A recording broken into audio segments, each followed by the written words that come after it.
तो कहानी की शुरुआत 1962 में होती है, जहां समंदर के बीच एक शिप दिखाई देती है जिसका नाम एंटोनिया ग्रेजा था। इस शिप के मैन हॉल में सारे अमीर पैसेंजर्स एक डांस में मग्न थे, मगर तभी एक शख्स लीवर खींचता है और उस लीवर के चलते एक तेज तार हवा में लहराता है जो नाच रहे लोगों को काट डालता है। एक छोटी बच्ची जिसका नाम केटी था, अपनी छोटी हाइट की वजह से बच जाती है क्योंकि वो तार उसके सिर के ऊपर से निकल गया। ये खौफनाक मंजर देखकर केटी जोर से चीख पड़ती है और फिर ये राज कभी कोई न जान पाया। अब 40 साल बीत चुके थे और हम एक सैल्वेज क्रू को देखते हैं जिसका कैप्टन शॉन मर्फी है। ये लोग शिप्स को बचाकर किनारे तक लाते हैं।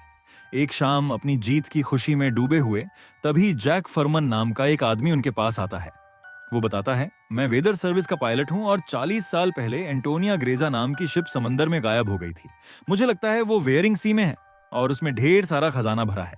अगर हम उसे ढूंढ लें तो सब के सब अमीर बन जाएंगे। इंसान का दिल लालच से भरा होता है, सो शॉन और उसका पूरा क्रू जैक का साथ देने को तैयार हो जाता है। अगली सुबह शॉन मर्फी अपने दल के साथ उस शिप की तलाश में निकल पड़ता है जो 1962 में लापता हो गई थी। मगर उस जगह पहुंचकर सब हैरान रह जाते हैं क्योंकि वहां कोई शिप नहीं दिखती। निराशा के बीच अचानक उनके रडार पर वो शिप चमक उठती है और ये वही एंटोनिया ग्रेजा थी जिसके लिए ये सब आए थे। शॉन का एक साथी और जैक स्टीमर पर रुकते हैं, जबकि शॉन बाकी क्रू को लेकर शिप के अंदर कदम रखता है। अंदर अजीब अजीब सी आवाजें गूंज रही थीं और क्रू इनका पीछा करता है। तभी वे देखते हैं कि एक पुराना पेंडुलम आज भी हिल रहा है, मगर जैसे ही वे करीब पहुंचते हैं वो रुक जाता है। एक साथी पेंडुलम को छूने ही वाला था कि अचानक जोर की आवाज गूंजती है और सब डर के मारे चौंक पड़ते हैं। पास की टेबल पर एक स्क्रैबल पड़ा था जिसके अक्षर अपने आप बदलकर वेलकम लिख देते हैं। आगे बढ़ते ही एक साथी के नीचे फ्लोर टूट जाता है और वो गिरने ही वाला था कि मोरीन उसे पकड़ लेती है। उसे खींचते वक्त मोरीन को नीचे एक बच्ची दिखती है और ये वही केटी थी जो 40 साल पहले तार से बच गई थी, मगर उसकी उम्र आज भी वैसी ही थी, यानी ये उसकी आत्मा थी। पलक झपकते केटी गायब हो जाती है और मोरीन कंफ्यूज हो जाती है कि जो देखा वो सच था या भ्रम। अपने साथी को बचाने के बाद क्रू एक केबिन में पहुंचता है और वहां एक वॉच दिखती है जो आज के जमाने की थी। शॉन सोचता है, ये शिप 1962 में गायब हुई, तब ऐसी वॉच कहां? शायद हमसे पहले कोई आया होगा। फिर वे शिप का मैनुअल लेकर अपनी टीम के पास लौटते हैं। अगली सुबह पता चलता है कि शिप में एक बड़ा छेद है और ये धीरे धीरे डूब रही है। 3 दिन में छेद ठीक कर शिप को ले जाने का प्लान बनता है और सब काम में जुट जाते हैं। मोरीन शिप के स्विमिंग पूल एरिया में पहुंचती है और वहां गोलियों के निशान देखकर दंग रह जाती है। जांच के दौरान उसे फिर से केटी दिखती है और डर के मारे वो स्विमिंग पूल में गिर पड़ती है। उसका सिर टकराता है, खून बहता है, मगर पूल उस खून को सोख लेता है। ऊपर देखते ही केटी गायब हो जाती है और जैक वहां आकर मोरीन को खींच लेता है। उनके जाने के बाद स्विमिंग पूल खून से लबालब भर जाता है। जैक और मोरीन आगे बढ़ते हैं और एक दरवाजा खोलते ही पानी का सैलाब बह निकलता है। दरवाजा अपने आप बंद हो जाता है, सो वे आगे चलते हैं और एक केबिन में 9 लकड़ी के बॉक्स मिलते हैं। बाकी साथियों को बुलाकर वे बॉक्स खोलते हैं और हर बॉक्स में 28 गोल्ड बार चमक रहे थे। खजाने को देख सबके होश उड़ जाते हैं और वे तय करते हैं कि शिप को छोड़कर सोना लेकर भाग चलें। सारा सोना अपनी बोट में लाद लेते हैं और खुशी से फूले नहीं समाते, मगर तभी बोट का गैस नोजल अपने आप चालू हो जाता है और हवा में गैस फैलने लगती है। मोरीन को फिर केटी दिखती है जो तेजी से उसकी ओर भागती है, शायद उसे आगाह करने के लिए, मगर कोई उसे ढकेल देता है। उधर एक साथी बोट का इंजन ऑन करता है और ब्लास्ट हो जाता है, जिसमें उसकी जान चली जाती है। मोरीन कंफ्यूज थी और उस बच्ची का राज जानना चाहती थी। शिप के डाटा में पैसेंजर्स की लिस्ट चेक कर उसे पता चलता है कि बच्ची का नाम केटी है। वो केटी के रूम तक पहुंचती है और वहां उसका स्केलेटन देख समझ जाती है कि अब तक दिखने वाली केटी उसकी आत्मा थी। इधर शॉन कैप्टन के रूम में बैठा था। तभी शिप के पुराने कैप्टन की रूह सामने आती है। वो शॉन को ग्लास में शराब डालकर देता है और एक फोटो थमाता है जिसमें लोरेल नाम की शिप थी। रूह बताती है, 1962 में हमने लोरेल शिप को रेस्क्यू किया और उसका सोना एंटोनिया ग्रेजा में लाए, मगर 2 दिन बाद हमारी शिप गायब हो गई। फिर वो शॉन को एक और फोटो दिखाती है और जब शॉन उसे देखता है तो शॉन मर्फी का चेहरा डर से सफेद पड़ जाता है और उधर मोरीन उस बच्ची की आत्मा के साथ बैठी थी।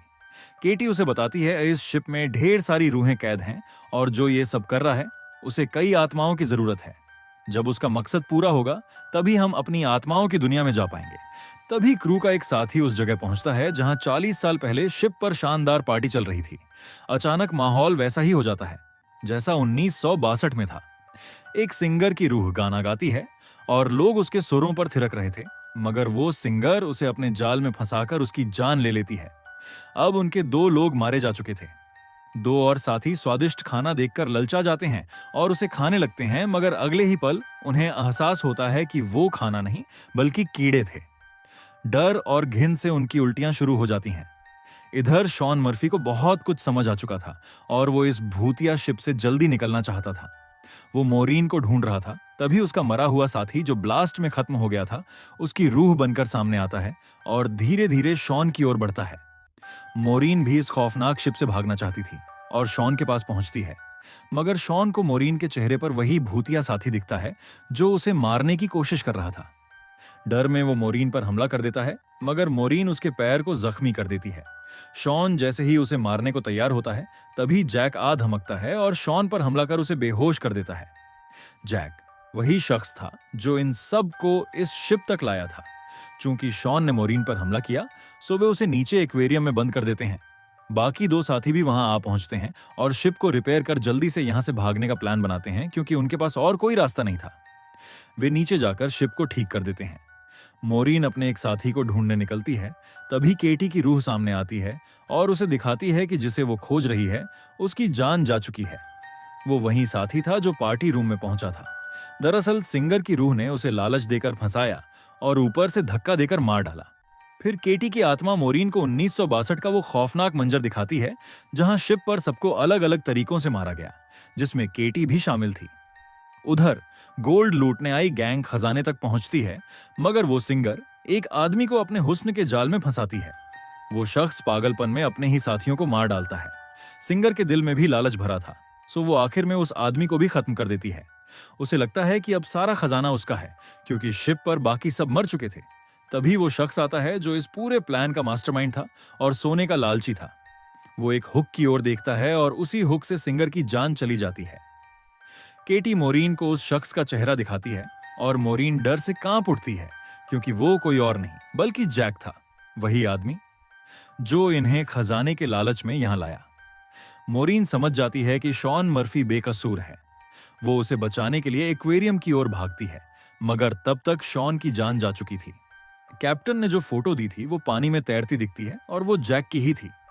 मोरीन समझ जाती है कि जैक कोई इंसान नहीं बल्कि एक शैतानी बला है जो शायद शैतान के लिए आत्माओं को जमा कर रहा था।